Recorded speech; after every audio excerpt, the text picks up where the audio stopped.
تو یہ بات کہ جو فرض نماز ہے اصل اہمیت اس کی ہے. ہمارے ہاں عام طور پر مذہبی حلقوں میں اور خاص طور پر جو ذرا متصوفانہ انداز کے رنگ کے لوگ ہوتے ہیں وہ فرض کو تو بس ایسے ہی ادا کر لیتے ہیں کہ جیسے بس اس کی کوئی اہمیت نہیں ہے. بلکہ بعض لوگ وہ بھی ہیں کہ جو فرض کو ترک کر دیتے ہیں. نوافل پر سارا زور ہے، صرف رات کی نماز پر زور دیا جا رہا ہے. فرض نمازوں یہ ہم نے دیکھے ہیں، ایسے لوگ بالفعل دیکھے. یہ تمام چیزیں جو ہیں در حقیقت اس پھر راہ نبوت سے انسان کو ہٹا دینے والی ہیں. فرض کتنا فرض، نفل کتنا نفل. نوافل کے بارے میں جو ہے شریعت سے ثابت ہے، وہ تہجد بھی نافلۃ لک، حضور کے لیے تو لازم تھی، باقی کے لیے لازم نہیں ہے. جو قیام اللیل شروع میں تھا وہ لازم نہیں ہے. ہاں رمضان مبارک میں اس کی تشویق ہے، ترغیب ہے. وہ خاص ایک مہینہ ہے، اس میں دن میں کھانا پینا جو ہے وہ حرام کیا گیا، تو رات کو 2/3 رات یا 1/3 کم سے کم 1/3 رات جاگو اللہ کے قرآن کے ساتھ، اللہ کی کتاب کے ساتھ. تو یہ اصل میں جو توازن ہے یہ جو ہے بہت ضروری ہے. ارأیت اذا صلیت الصلوات المکتوبات، حضور آپ نے دیکھا، غور فرمائیے کہ اگر میں جو فرض نمازیں ہیں وہ ادا کر لوں. اب مثلا ایک حدیث مجھے اور یاد آئی، فرض نماز کی اہمیت کو بیان کرنے کے لیے حضور نے فرمایا جس شخص نے عشاء کی نماز بھی جماعت کے ساتھ ادا کی اور پھر فجر کی نماز بھی جماعت کے ساتھ ادا کی، اس کے لیے پوری رات کا قیام لکھ دیا جائے گا. فرض کی یہ اہمیت ہے.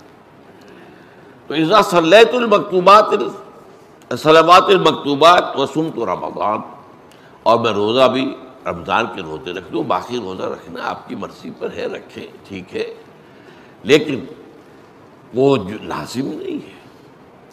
نجات کے لیے لازم جو بیس لائن ہے وہ جو عبادات فرض ہے، اس کے بعد جتنا آدمی اضافہ کر سکے. حالات کو بھی دیکھیں، بعض حالات ایسے ہوں گے کہ اس میں اصل اہمیت جہاد کی ہو جائے گی، قتال کی ہو جائے گی. اب ایسا حال بھی ہو سکتا ہے کہ اسلامی نظام قائم ہے، اسلامی حکومت قائم ہے، نظام خلافت قائم ہے، تو اب قتال کا معاملہ جو وہ حکومت کے ذمہ ہے، حکومت انتظام کرے گی.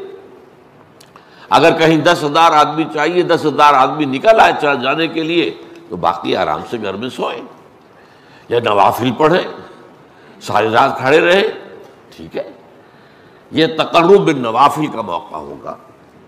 لیکن اگر اللہ کا دین جو ہے وہ مغلوب ہے، پامال ہے، اسے پاؤں تلے رودا جا رہا ہے، شریعت کی دھجیاں بکھیری جا رہی ہیں، عوامر کا استہزاء ہو رہا ہے، اور جو منکرات ہیں ان کی تبلیغ ہو رہی ہے، اس وقت آدمی نوافل میں لگا رہے، وہاں تو فرض ہو جائے گا امر بالمعروف نہی عن المنکر، جہاد، اس کی جو بھی تقاضے ہوں اس وقت سارے تقاضے اس کو بیان کرنے کا موقع نہیں ہے.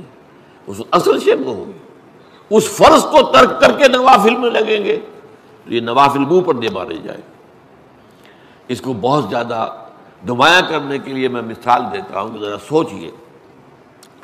جب دامن احد میں معرکہ جاری تھا اور صحابہ کی جان پر بنی ہوئی تھی، خود حضور کی جان پر بنی ہوئی تھی، آپ کو معلوم ہے آپ زخمی ہوئے ہیں اور اتنا خون آپ کا بہہ گیا ہے کہ آپ بے ہوش ہو گئے ہیں، اور خبر اڑ گئی کہ آپ کا تو انتقال ہو گیا، شہید ہو گئے.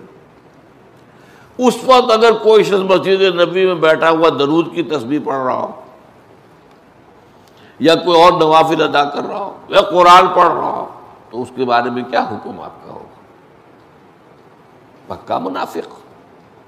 حالانکہ کام تو وہ اچھے کر رہا ہے. درود کی کتنی فضیلت آئی ہے، اور نوافل ہے، یا قرآن کا پڑھنے کا ایک ایک حرف کا 10 نیکیوں کا ثواب ہے.